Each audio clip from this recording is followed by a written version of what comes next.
Hello, everyone. My name is Hannah Lupe, and I'm the managing editor here at Young Adulting Review. Today, I have the honor of chatting with Lauren Soloy, author and illustrator of books for children, including her most recent novel, The Hidden World of Gnomes. Thank you so much, Lauren, for taking the time to answer some questions with me today. I am beyond happy that you're here with us. Well, thank you, Hannah. I'm super excited to be here, and thank you so much for asking. Yeah, for sure. So first, can you tell us a bit about yourself and your journey to publishing? Sure. So my name's Lauren Soloy. You caught that. I live in rural Nova Scotia, but I grew up in BC in Victoria. So I actually graduated from UVic with a visual arts degree, like more years ago than I'd like to say. And then I went back to school. I actually went to Camosun and did the fine furniture program and learned how to make custom furniture. And I spent quite a few years doing that. So building, I didn't do too many kitchens, but a lot of like one-off pieces, coffee tables, things like that. They're often very odd furniture, like had big spikes coming out of them or interactive parts. And then when I had kids, I took a break from that because kids and dust and noise and power tools don't really mix. Not so good. And so it was kind of an opportunity to like check in with myself and think about what maybe my next steps might be. And I had this like secret wish in my heart to really make picture books. And I thought, I'm going to try. Like I have this time where I'm mostly home with the kids, and I'm going to take advantage of it and just see if I can do it. So that's kind of what brought me into publishing. I think in the back of my mind, but I wasn't sure how or if it was possible. So I started taking classes and online and just at night after the kids went to bed. And I worked at it for a few years, and then eventually it happened. So That's amazing. And you've lived in so many beautiful places, it seems. Like that's awesome.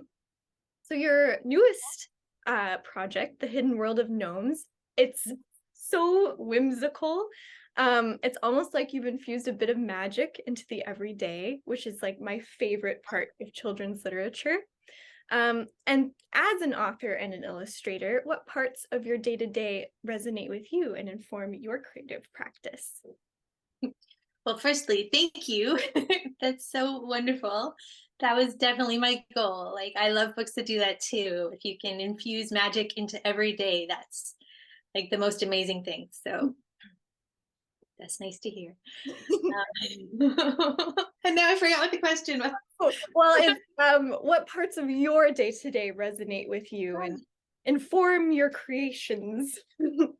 I think especially with gnomes, it was a lot of like just being outside. And I'm not like, I don't think anybody that knows me well would totally describe me as an outdoors person, but I do have a garden. And this time of year, I spend an hour or two in the garden every day. And it's just little moments like walking around town. Every morning, I walk my daughter to the school bus stop, and we pass a little creek that feeds down into the Annapolis River, and we sit in a little rock garden and wait for the bus to come. So yeah, this morning on the way, it's been raining a lot here, and we found a bunch of little clusters of mushrooms along the way and a little robin's egg. And I think just, I'm always like looking at things when I'm outside, and I find everything outside just amazing and beautiful, except for the bugs. So. Yeah, I would agree. Yeah, there's so much inspiration in nature. And you're in the perfect spot for nature too. And we have like half an acre on our property. And yeah, and it backs onto that little creek, and then from our property we can see the river, and there's a little bridge, and it's just so pretty. Yeah. So, how could you not write children's books in a setting like that? So which part of the writing and illustrating process do you look forward to most when creating a book? think I really like the whole process, but I have to admit that sometimes, like the first couple steps, I have to really like talk myself into it or like force Mm. myself to sit and start. And then once I start, like time just flies. But so probably the part that I never really have to like talk myself into doing is the final illustrations, because kind of all the big decisions are made and I can just kind of play with color and have fun. So I love that. But I also love like when you get the book in the mail and you open your book and you hold your book and you smell your book. That's all like amazing. And then seeing it in bookstores and libraries and getting to talk to people about it and hearing from kids that enjoyed it. Um, I don't know if I could pick a favorite, but No, that's so fair. All of it sounds magical. It sounds fantastic.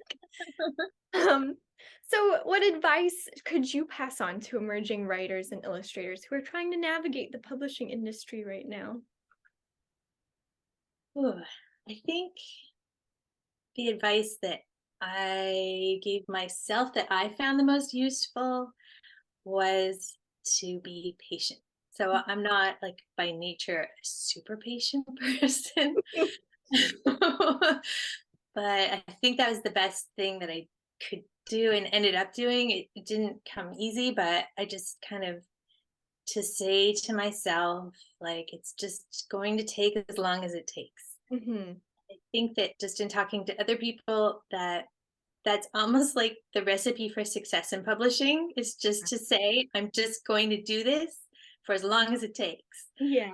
And yeah, and just keep working. Like you finish one book and you start the next one and just keep going and be patient and it'll happen. Yeah. The perseverance aspect. It's the hardest part, I think. Definitely. Yeah, if you can do that, then I think you'll make it. It's just Mhm. That's awesome. Thank you.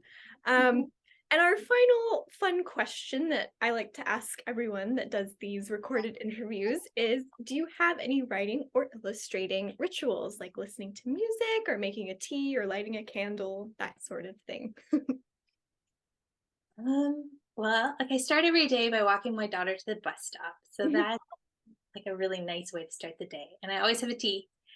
Um, but my days are really kind of different from day to day. So I don't really have a ritual, except when I was thinking about it, I thought, one thing that I do is I always have a sketchbook within reach. Mm. So because you just never know, like Mhm. when something is going to suddenly arrive. And if you don't record it in some way, it can disappear. And you just like, I don't know. It's so sad when that happens. Yeah.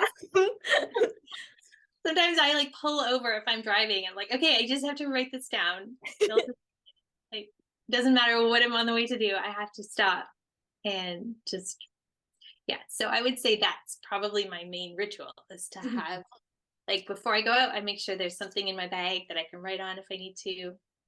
If I'm at home, there's always just stuff around. Mhm. Whenever the inspiration strikes. Paper too. That's great. That's awesome. Um, well, that was our last question. Thank you so much, Lauren, for joining us here at Young Adulting today. I have had a great time chatting with you. Thank you, Hannah. I've had a great time too.